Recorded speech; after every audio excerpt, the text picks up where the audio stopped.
Lord, praise the Lord. Quick message lang mga kamisyon. Today is June 1. Pagpangandam na sa ating mga kabataan, makapalit og mga gamit kay ting eskwela naman po karong bulan na or by next week. So gusto lang ko nga muhatag ni mong mensahe.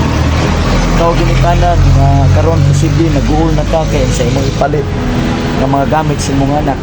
Kita mga ginikanan nagi kay tingwa og pangandoy nga mo hatag og mga best nga mga gamit alang sa itong mga anak.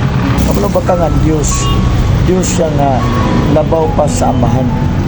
Ang kulang ra man gud sa tao kay motawag ra ta niya kung nanginanglan ta. Muna nga ako mudasig nimo nga duol sa Dios unsay mga kakulangon nito kapakyasan mga yutag masaylos. Mura na pinakamaing butang unya ang kaugmaon sa imong mga anak hinumdumi nga dili tungod ka naning kamot ka. Hinumdumi nga naay Dios nga naluoy, naay Dios nga naay plano. Siya man nagplano nga nindot para nato. Buhaton lang sa tao mosalig niya. I-intrigar sa Ginoo ang imong kabalan. Saligi ang Dios unya mangalakad kaniya. Kay dugang sa Ginoo ang tanan, apil ang kaugmaon sa imong mga anak. Kay diya sa Dios ang tanang butang na siyang kamot. Siya yung magbuot sa tanan, na niya pagbulutan ng tanan.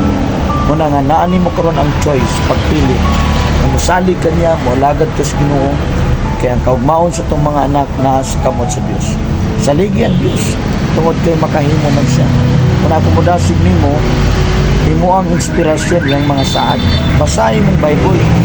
Kaya kung kinabuhi lang ka sa kalibutan, mankamot ka sa kalibutan nga, ibasiran nimo sa imong kaugalingong panabot, sa imong kusog, kahibalo, mapakyas kagyapon, ma-frustrated ka.